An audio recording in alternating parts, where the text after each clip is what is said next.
নমস্কার, কেমন আছেন সবাই? মিতার কিচেন অ্যান্ড লাইফস্টাইল ব্লগে আপনাদের সকলকে জানাই স্বাগত। আজ রবিবার, বাজে এখন দুপুর 2:30। ওই যে সবাই মিলে একসাথে খেতে বসেছে। আজকে আমাদের স্যার এসেছেন, দেবাশিস স্যার আর ওনার নাতি। অভিনয় ক্লাস আছে তো, আর আজকে একটু বিশেষ খাবার দাবার বানিয়েছি, পোলাও আর কাশ্মীরি আলুর দম। ও দেখুন, কড়ার মধ্যে সাদা তেল আর অল্প একটু ঘি দিয়েছি, তার মধ্যে দিয়ে দিয়েছি কয়েকটা মেথি ফোড়ন, আর আগে থেকে বেটে রেখেছি কাজু বাদাম, অল্প একটু চারমগজ আর একটুখানি আদা আর কাঁচা লঙ্কা, তার সাথে কাশ্মীরি গুঁড়ো লঙ্কা দিয়েছি, দিয়ে অল্প একটুখানি দই দিয়েছি। সব কিছু খুব ভালোভাবে দিয়ে একটু পেস্ট করে নিয়েছি।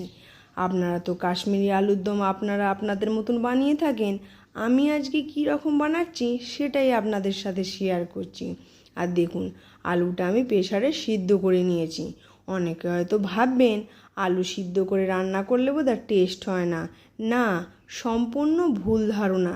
তেল মশলা খাওয়াটাও তো বিশেষ ভালো না, তাই জন্য একটু স্বাস্থ্যকর বানানোর জন্য আলুটা না ভেজে সেদ্ধ করে নিয়েছি। আর দেখুন কালারটা কত সুন্দর হয়েছে। এর মধ্যে কিন্তু আমি হলুদ দেব না, যেহেতু কাশ্মীরি আলুর দম। দেখুন, নাড়াচাড়া করে খুব ভালোভাবে একটু কষিয়ে নেব। আজকে তো অভিনয় ক্লাস, স্যাররাও একটু খাওয়া দাওয়া করবেন, আর বাড়িতে যেহেতু দেবাশিস স্যারও এসেছেন, আর আমার ছেলে মেয়েও ওরা খুব ভালোবাসে, তাই ভাবলাম এটাই করি। এই দেখুন, একটু নাড়াচাড়া করে কষিয়ে নিয়ে জল ঢেলে দিলাম। বেশ সুন্দর হয়েছিল জানেন। এটা শুধু পোলাও না, রুটি বা লুচির সাথে, পরোটার সাথেও আপনারা খেতে পারেন। দেখুন টকবক করে ফুটছে। এরপরে একটু নাড়াচাড়া করে উপর থেকে সামান্য একটুখানি ভাজা মশলা, ঘি আর একটু মেথি পাতা, মেথি পাতা বলতে কাঁচা না, রোস্ট করা যেটা প্যাকেটে কিনতে পাওয়া যায় বাড়িতে, সেটা দিয়ে নামিয়ে নেব। তবে সবটা শেয়ার করা হয়নি। এই দিকে তো তাড়া আছে, রান্না সারতে হবে 5টার মধ্যে, আবার যেহেতু 5:30 থেকে অভিনয় ক্লাস। তো চলুন, আমার পুরো একদম কাশ্মীরি আলুর দম পুরো রেডি হয়ে গেছে। এবার ওপর থেকে ঘি আর ভাজা মশলাটা কিন্তু দিয়েছি, মেথিটা দেওয়া হয়নি, পরে দিয়ে নেব।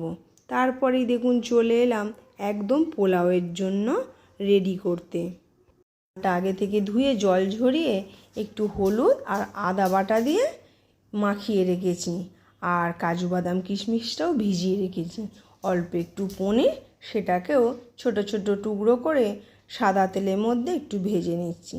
আর দেখুন, গাজর টাজর ছিল না, অল্প একটু ক্যাপসিকাম আর একটু বিনস ছিল, সেটাও একটু ভেজে নিলাম। এই যে পনির ভাজা হয়ে গেছে, কাজু কিশমিশও ভাজা হয়ে গেছে, আর এই ভেজিটেবলটাও ভাজা হয়ে গেছে। এবার সবগুলোকে একটি পাত্রের মধ্যে উঠিয়ে রেখে তারপরে ওই কড়ার মধ্যে দিয়ে দিয়েছি একটু ঘি আর একটু সাদা তেল, দিয়ে দিয়েছি গোটা ফোড়ন, দারচিনি, এলাচ, লবঙ্গ, তেজপাতা, তারপর ওই যে আদা আর হলুদ দিয়ে মাখানো গোবিন্দভোগ চালটা দিয়ে দিলাম, দিয়ে একটু ভাজা ভাজা করে নেব। তবে কিন্তু বেশি ভাজা ভাজা করব না। এখানে আমার 3 কাপ মতন চাল আছে, সেই অনুপাতে নিতে হবে আমাকে 6 কাপ। আর আরও একটু ঝরঝরে বানাতে গেলে 6 কাপের থেকে একটু কম জল নিতে হবে। আর দেখুন, একটু দারচিনি গুঁড়ো করে রেখেছিলাম, সেটা আমি দিয়ে দিলাম। এবার পরিমাণ মতন জলটাও আমি দিয়ে দিলাম। এটা একটুখানি ফুটুক, ওদিকে আবার চাটারও ব্যবস্থা করে রাখি, কারণ ক্লাস করতে করতে বারবার তো এসে চা করা হয় না, তাই আগে থেকে সব কিছু রেডি করে রাখলে বেশ সুবিধে হয়। ও আপনাদিকে তো বলাই হয়নি, কথা বলতে বলতে দেখুন অনেকটা দেরি হয়ে গেল। আপনারা নিশ্চয়ই এখনও লাইকটা দেননি, প্লিজ একটু লাইকটা দিয়ে ভিডিওটা কন্টিনিউ করুন।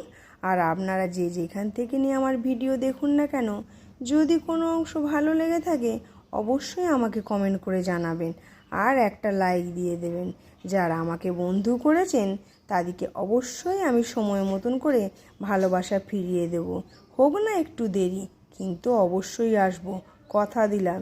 যদি না আসতে পারি মনে করে দেবেন। এই দেখুন, কথা বলতে বলতে একদম পুরো রেডি। আপনারা ভাবছেন ঝরঝরে হয়নি, হ্যাঁ হয়েছিল, সেটা শেয়ার করা হয়নি। তো চলুন আজকের মতন বিদায় না, ডিনার ক্লাসে কি হচ্ছে সেটা দেখুন।